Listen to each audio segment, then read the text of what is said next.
In the previous video of this series, we built a clean patrol system using behavior tree logic. In this video, we are taking that system one step further. We will add a chasing state, use the Blackboard to switch between patrol and chase, create a new chase task, use pawn sensing to detect the player, and make the enemy return back to patrol when it loses sight. So now our guard is not just walking around for exercise, it can actually see the player and react.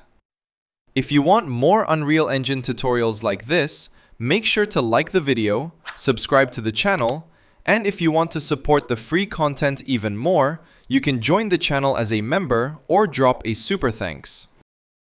Now open the content drawer and go back to the behavior tree we created in the previous episode called BT Enemy Guard. Inside the behavior tree, we already have our patrol logic working, but now we need to give the enemy a second choice. Right now, our guard is basically doing the video game version of walking around and pretending everything is fine. But when the player is detected, we want the enemy to stop patrolling and start chasing. So from the selector node, drag out a new branch and create a new sequence.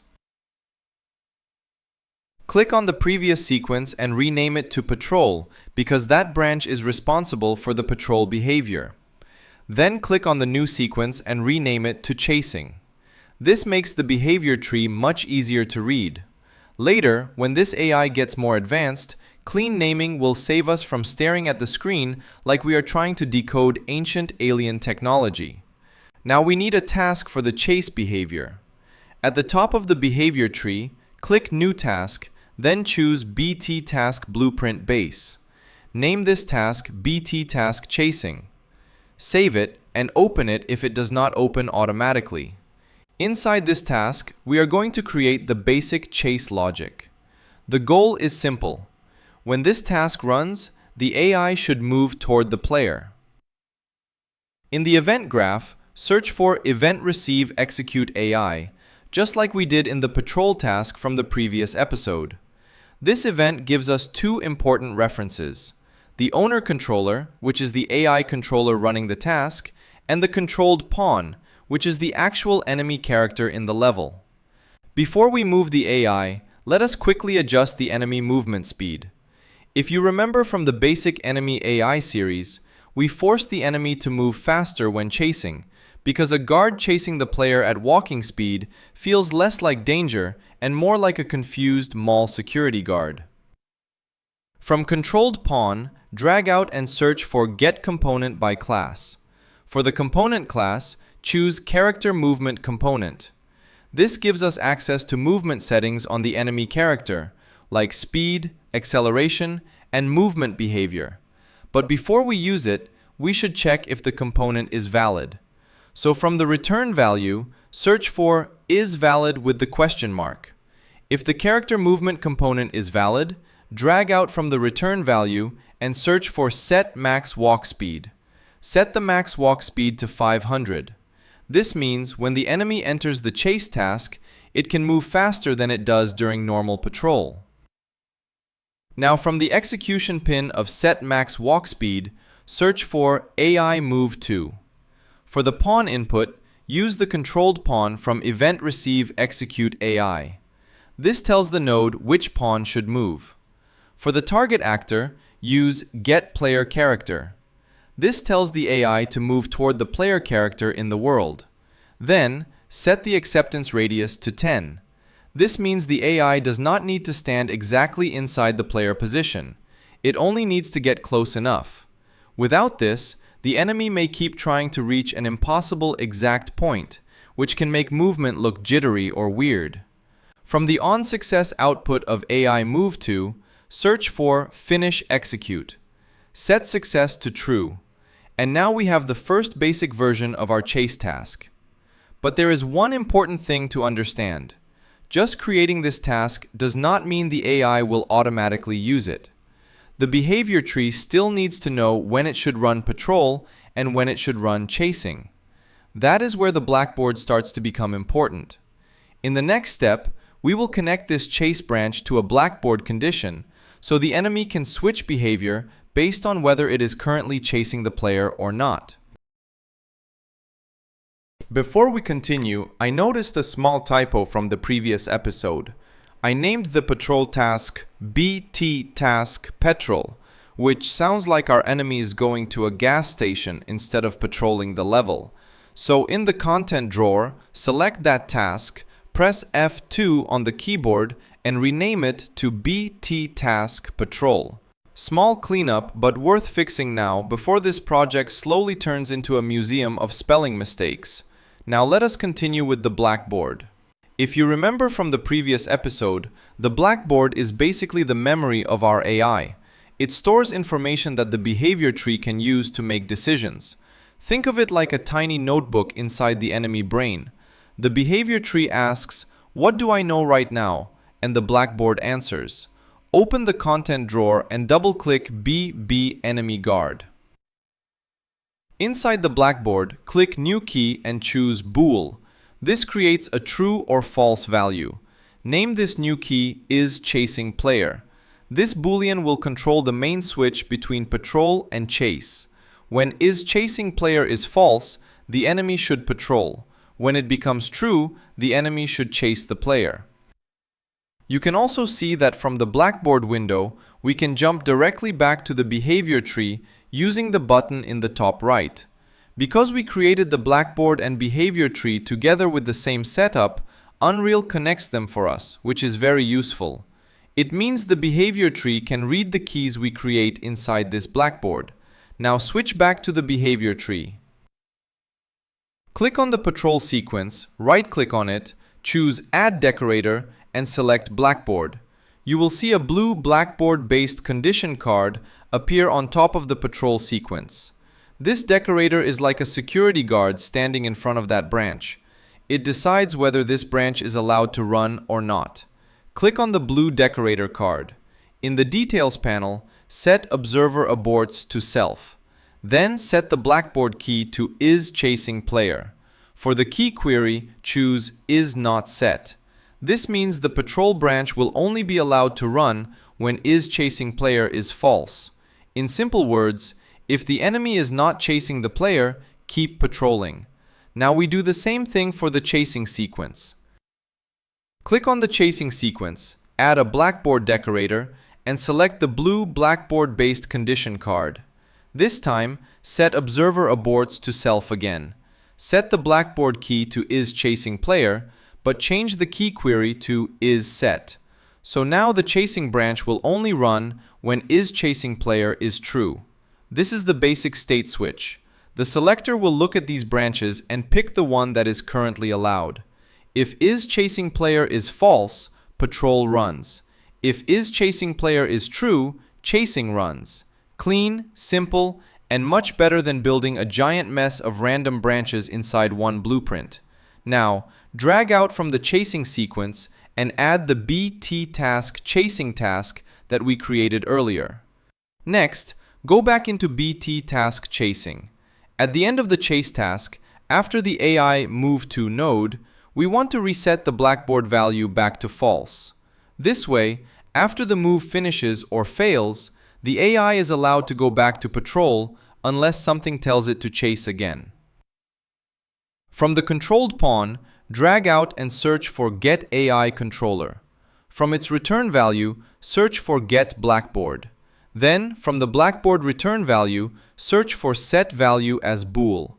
Place this Set Value as Bool node between AI Move To and Finish Execute. Connect both onSuccess and onFail from AI Move To into Set Value as Bool. This makes sure the value gets reset whether the move succeeds or fails. For the key name, create a Make Literal Name node and write the exact Blackboard key name, Is Chasing Player. Keep the bool value unchecked because we want to set Is Chasing Player back to false. Then connect Set Value as Bool into Finish Execute and keep success enabled. Now the chase task has a proper ending. It moves toward the player, then resets the chasing state, then finishes.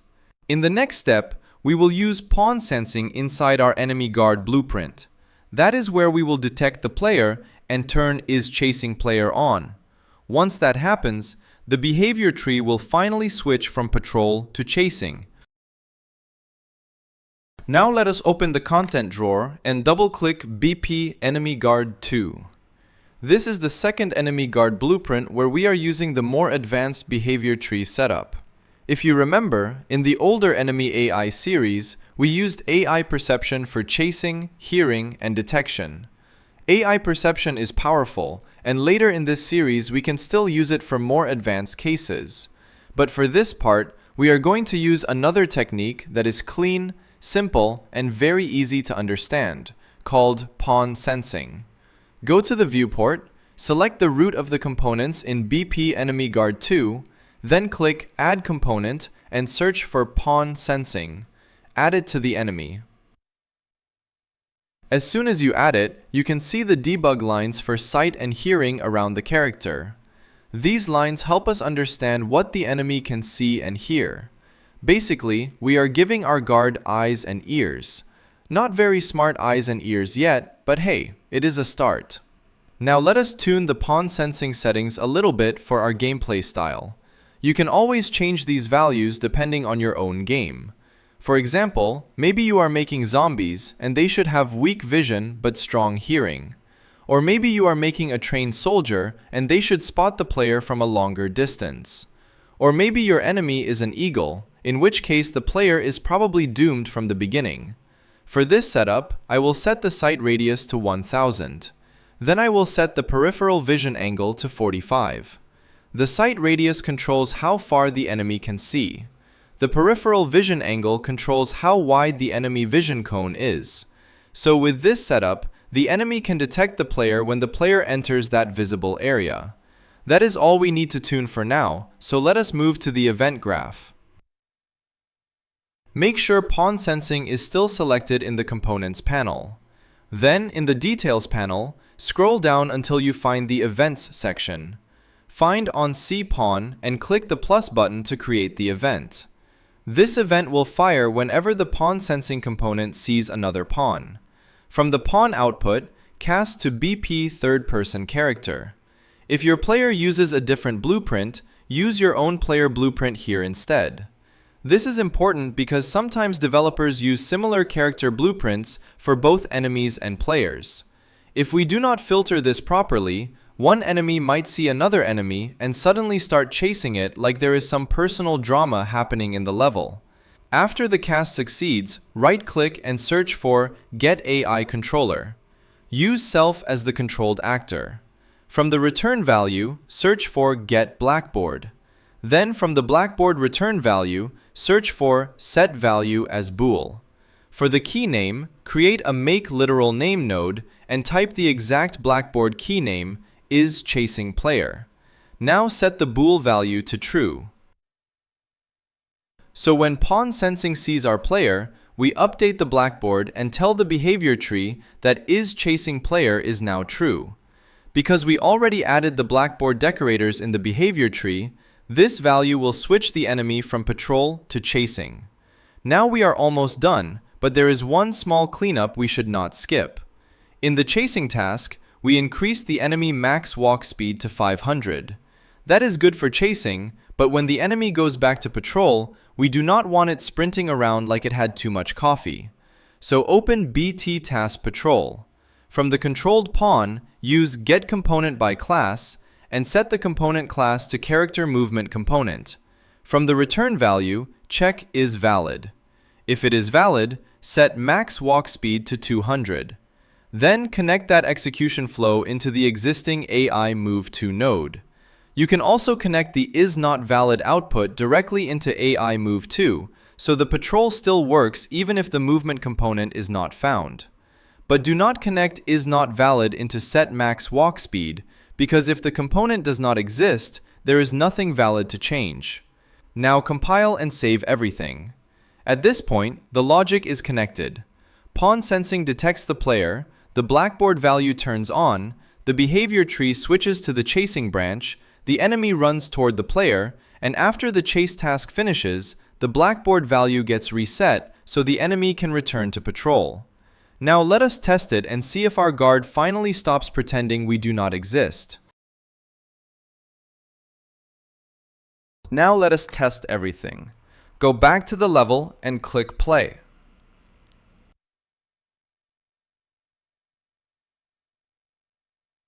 Walk in front of the guard and stay inside the pawn sensing vision range. As soon as the enemy sees us, the Blackboard value changes, the behavior tree switches from patrol to chasing, and now the guard starts moving toward the player. So now our enemy is no longer just walking around like a decorative statue with legs. It can actually react to the player. Now let me try to make him lose sight of me.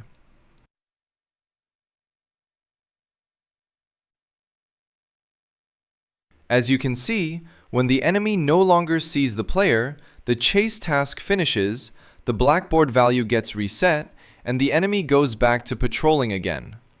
This is a very simple state switch, but this is exactly the foundation we need. The important part is not just that the enemy can chase us.